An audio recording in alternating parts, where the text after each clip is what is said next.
এক লোক হসপিটালের বিছানায় শুয়ে তার জীবনের শেষ প্রহর গুনছে।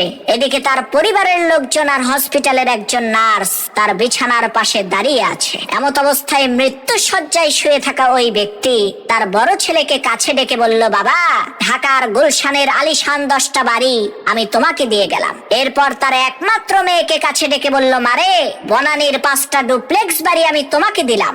এরপর ছোট ছেলেকে বলল, বাবা, তুমি সবার চাইতে ছোট আর সবার চাইতে আমি তোমাকে বেশি ভালোবাসি, এজন্য বসুন্ধরা সিটি কমপ্লেক্সের ওই 15টা দোকান আমি তোমার নামে করে দিলাম। অবশেষে তার স্ত্রীকে বললেন, আমি দুনিয়া থেকে চলে যাওয়ার পর টাকা পয়সার জন্য যাতে কারো কালো মুখ দেখতে না হয়, এজন্য এলিফ্যান্ট রোডের 12টা ফ্ল্যাট আমি তোমাকে দিয়ে গেলাম। পাশে দাঁড়িয়ে থাকা নার্স লোকটার স্ত্রীকে বলল, আহারে, আপনি কতই না ভাগ্যবতী মহিলা, এত ধনী একজন স্বামী পেয়েছেন।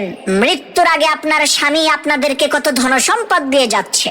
নার্সের এই কথা শুনে লোকটার স্ত্রী বলল, কি সব যাতা বলেন, কিসের ধনী, কিসের সম্পত্তি? আমার স্বামী তো পেপার বিক্রেতা, সকাল সকাল পত্রিকা বিতরণ করার জন্য আমাদের সবাইকে লোকেশন ভাগ করে দিচ্ছে। লোকটার স্ত্রীর এই কথা শুনে ওই নার্স আজও পর্যন্ত কোমায় আছে।